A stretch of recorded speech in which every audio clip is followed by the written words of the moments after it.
Hello everyone, welcome to this YouTube channel. आज है 23 जून और इस सेशन में द हिंदू एडिटोरियल का वोकेबलरी कवर करते हैं। तो अगर आप किसी भी कॉम्पिटेटिव एग्जाम का प्रिपरेशन कर रहे हैं तो वीडियो अंत तक जरूर देखिएगा। चलिए वीडियो शुरू करते हैं। जल्दी से वीडियो को लाइक कर दीजिए और चैनल पे नए हैं तो जल्दी से चैनल को सब्सक्राइब कर लीजिए। साथ में पेन पेपर भी रखिएगा और जो भी वर्ड यहाँ पे कवर कराया जाएगा नोट डाउन करते चलिएगा। तो सबसे पहला वर्ड है अटेम्प्टेड। अटेम्प्टेड की बात करें तो यहाँ पे एक वर्ब की तरह काम कर रहा है, ठीक है। ये वर्ब की तरह काम कर रहा है। तो वर्ड के साथ साथ हम लोग ये भी देखेंगे कि ये कौन सा पार्ट्स ऑफ स्पीच है। अगर इसके मीनिंग की बात करें तो इसका मीनिंग होता है make an effort to achieve और कंप्लीट समथिंग डिफिकल्ट। यानी कि कोई भी चीज़ जो डिफिकल्ट हो, क्या हो, कोई जो चीज़ डिफिकल्ट हो, जिसे हासिल करना काफ़ी ज़्यादा मुश्किल हो, तो उस चीज़ को हासिल करने के लिए, उसे अचीव करने के लिए एफर्ट लगाना, ठीक है, पूरा प्रयास करना, एफर्ट लगाना, कोशिश करना, उसको बोलते हैं अटेम्प्टेड। जैसे एग्जाम का ही ले लीजिए। अगर किसी कॉम्पिटेटिव एग्जाम का प्रिपरेशन कर रहे हैं तो उसके लिए हमें अटेम्प्ट देना होता है, यानी कि क्या करना होता है, एफर्ट लगाना होता है। दिन रात हमें मेहनत करना होता है, उसके सिलेबस के अकॉर्डिंग हमें पढ़ाई करना होता है, तब जाके हम लोग एग्जाम क्रैक कर सकते हैं। तो अटेम्प्टेड मतलब क्या होगा कि प्रयासित, किसी चीज़ के लिए प्रयास करना, जो चीज़ डिफिकल्ट हो उस चीज़ को पाना, उसे के लिए क्या करना, प्रयास करना। अगर सिनोनिम्स की हम बात करें तो बिगन, इनिशिएटेड, लॉन्च्ड या फिर स्टार्टेड, ये सारे क्या हो जाएंगे, सिनोनिम्स हो जाएंगे। बिगन, इनिशिएटेड, लॉन्च्ड या फिर स्टार्टेड, ये सब क्या हो जाएंगे, अटेम्प्टेड के सिनोनिम्स हो जाएंगे, का मीनिंग क्या होता है, प्रयासित, ठीक है। तो वर्ड के साथ साथ यहाँ पे पिक्चर भी देखते रहिएगा। मान लीजिए कि अगर आप यहाँ पे पिक्चर में दिखाया गया, अगर आप, ठीक है, निशानेबाजी ही करते हैं तो उसके लिए आपको बहुत बार प्रयास करना होगा सटीक निशाना लगाने के लिए, ठीक है, 100% एक्यूरेसी के लिए। तो आपके लिए आपको उसके लिए क्या करना होगा, बहुत ज़्यादा प्रयास करना होगा, बहुत प्रैक्टिस की ज़रूरत होगी। तो अटेम्प्टेड मतलब समझ गए, तो इजीली आपको समझ में भी आ जाएगा क्योंकि यहाँ पे पिक्चर भी हम इंसर्ट कर देते हैं। तो चलिए बढ़ते हैं नेक्स्ट वर्ड की तरफ। नेक्स्ट वर्ड है डिस्पाइट। डिस्पाइट यहाँ पे प्रीपोजिशन की तरह काम कर रहा है, ठीक है, ये एक प्रीपोजिशन है। तो प्रीपोजिशन अगर आप नहीं जानते हैं, पार्ट्स ऑफ स्पीच नहीं पढ़े होंगे तो फिर आपको दिक्कत हो सकता है। तो थोड़ा सा ग्रामर भी साथ में पढ़ते रहिएगा। देखिए यहाँ पे डिस्पाइट का मीनिंग होता है विदाउट बीइंग अफेक्टेड बाई, मतलब कोई चीज़ जो बिना अफेक्टेड हुए कोई हो रहा है उसको बोलते हैं डिस्पाइट, यानी कि बावजूद। क्या होता है, बावजूद। क्या हो जाएगा, बावजूद। इसका हिंदी मीनिंग हो जाएगा, सिनोनिम्स की बात करें तो not with standing, in spite of, even with या फिर रिगार्डलेस ऑफ, ये सारे सिनोनिम्स हो जाएंगे। तो देखिए ये जो इन स्पाइट के साथ आप देख रहे होंगे ऑफ आ रहा है, तो यहाँ पे एरर भी बहुत बार आता है कि डिस्पाइट के साथ ऑफ दे देगा, ठीक है। डिस्पाइट के साथ ऑफ नहीं लगता है, ये आपको ध्यान में रखना है। इंस्पाइट के साथ ऑफ लगता है, तो इस तरह का एरर भी पूछा जाता है बहुत बार एग्जाम में। तो ये आपको ध्यान में रखना है कि डिस्पाइट के साथ ऑफ नहीं आएगा। इन स्पाइट अगर लगाएंगे उसी वर्ड के बदले, मतलब के बावजूद के बदले अगर इन स्पाइट लगाएंगे तो ऑफ लगेगा। और डिस्पाइट में अगर ऑफ दिख रहा है तो कट कर दीजिएगा, और इन स्पाइट में ऑफ नहीं दिख रहा है तो समझ लीजिएगा कि वहाँ भी एरर है। तो जैसे आप पिक्चर को समझेंगे तो इस तरह समझ सकते हैं कि पैर टूटने के बावजूद भी वो दौड़ रहा था, ठीक है। तो इस तरह मतलब रिलेट करके याद कर रख सकते हैं। अगला दिया गया कंप्राइजिंग। कंप्राइजिंग एक वर्ब की तरह काम कर रहा है जिसका मीनिंग होता है बी मेड अप ऑफ, मतलब कोई चीज़ जो किसी चीज़ से मिल के बना होता है, यानी कि किसी एक चीज़ को बनाने में बहुत सारी चीज़ शामिल होती है। जैसे मान लीजिए कि हमारा जो लैपटॉप ही है, ठीक है, हमारा लैपटॉप ही है, सिंपल चीज़ जो लैपटॉप या फ़ोन आप जो यूज़ कर रहे हैं, तो इसको बनाने के लिए बहुत सारा हमें कंपोनेंट की ज़रूरत पड़ी होगी, ठीक है।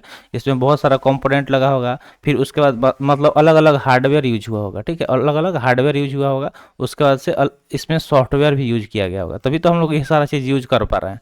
तो कंप्राइजिंग मतलब कोई चीज़ जिसमें बहुत सारी चीज़ शामिल हो उसको बोलते हैं कंप्राइजिंग।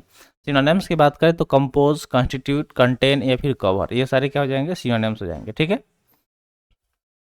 कंपोज, कॉन्स्टिट्यूट, कंटेन या फिर कवर, ये सारे क्या हो जाएंगे, सिनोनिम्स हो जाएंगे। नेक्स्ट वर्ड की बात करें तो नेक्स्ट वर्ड है एडिक्वेट। एडिक्वेट क्या है, एडिक्वेट। एडिक्वेट यहाँ पे एडजेक्टिव की तरह काम कर रहा है जिसका मीनिंग होता है कोई चीज़ जो क्वालिटी, यानी कि उसका क्वालिटी भी अच्छा हो और क्वांटिटी में भी ज़्यादा हो, यानी कि एक्सेप्टेबल हो, सही हो, सेटिस्फैक्ट्री हो, जिससे आपको संतुष्टि मिल जाए, उसको बोलते हैं एडिक्वेट। यानी कि एडिक्वेट मतलब होता है कोई चीज़ जो पर्याप्त हो, क्या हो, पर्याप्त हो, इनफ हो। तो सिनोनिम्स की बात करें तो एक्सेप्टेबल हो जाएगा, कैपेबल हो जाएगा, कॉम्पिटेंट हो जाएगा या फिर डिसेंट हो जाएगा।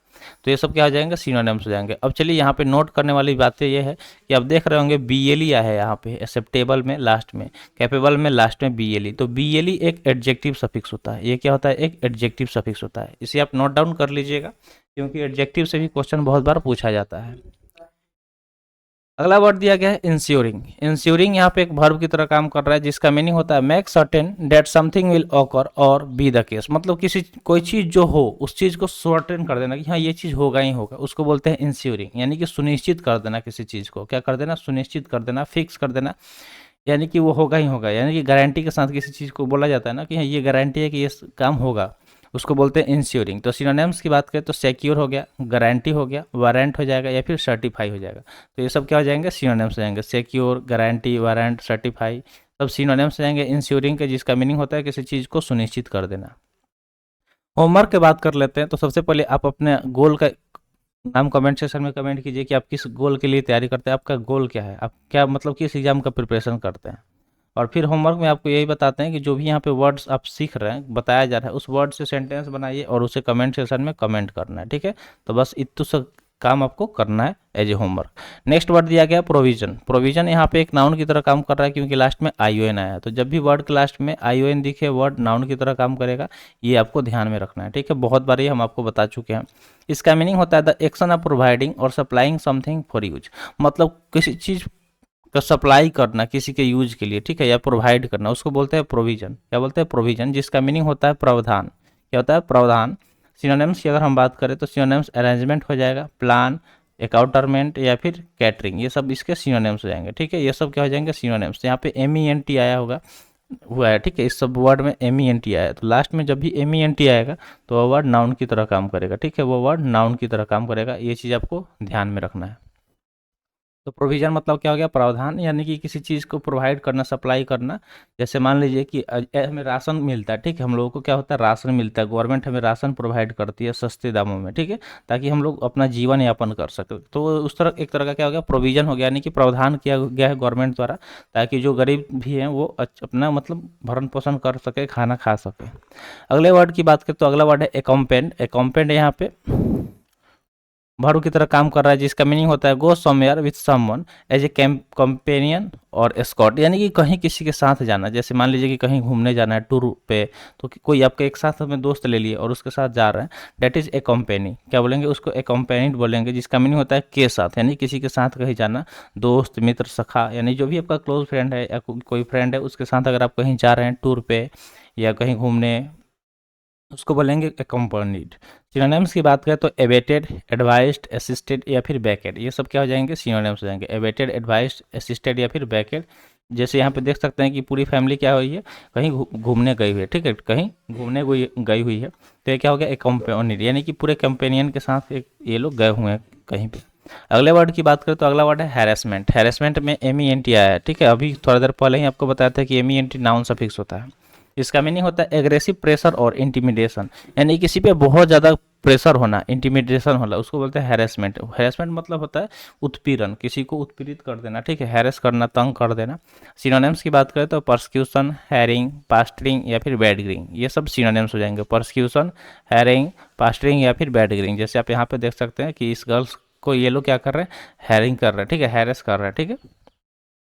अगले वर्ड की बात करें तो अगला वर्ड है इस्टेब्लिशमेंट्स। इस्टेब्लिशमेंट में लास्ट में MENT आया है, जो कि नाउन की तरह काम कर रहा है, जिसका मीनिंग होता है the action of establishing something और बीइंग इस्टेब्लिश, यानी कि ऐसा एक्शन जिसमें किसी चीज़ को इस्टेब्लिश किया जा रहा है, स्थापित किया जा रहा है या ऑलरेडी स्थापित हो चुका है, उसको बोलते हैं इस्टेब्लिशमेंट, यानी कि प्रतिष्ठान, इसका हिंदी मीनिंग हो जाएगा।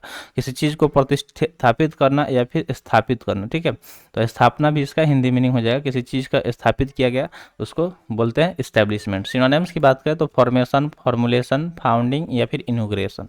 किसी चीज़ का फॉर्मेशन हो रहा है, फॉर्मुलेट किया जा रहा है, उसको खोजा जा रहा है, या फिर इनोग्रेट यानी कि उद्घाटन किया जा रहा है, उसको बोलते हैं इस्टेब्लिशमेंट। जैसे आप देख सकते हैं यहाँ पे petrol pump, post office, restaurant, इन सब चीज़ का पिक्चर दिखाया गया है।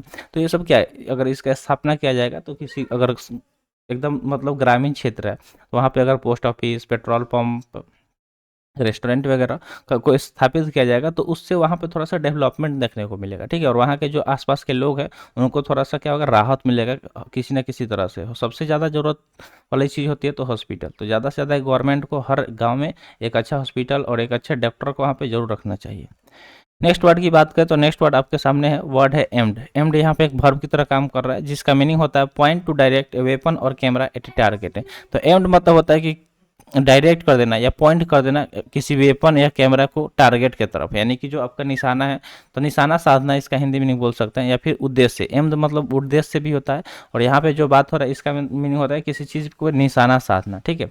जैसे अगर आपको किसी चीज़ को शूट करना है, ठीक है, तो आप लोग क्या करेंगे, उसके तरफ अपने गन वेपन या फिर कैमरा को क्या करेंगे, उधर पॉइंट करेंगे, ठीक है, उधर पॉइंट करेंगे। तो सिनोनिम्स की बात करें तो एंटिसिपेटेड, कैलकुलेटेड, डिजाइंड या फिर डायरेक्टेड, ये सब सिनोनिम्स हो जाएंगे, ये सब क्या हो जाएंगे, सिनोनिम्स हो जाएंगे, ठीक है। तो आई होप आपको वर्ड समझ में आ गया होगा। तो आज के लिए इतना ही, आज का सेशन यहीं पर समाप्त हुआ। सेशन कैसा लगा कमेंट सेशन में जरूर बताइएगा। तो मिलते हैं फिर अगले वीडियो में। Thanks for watching. जय हिंद।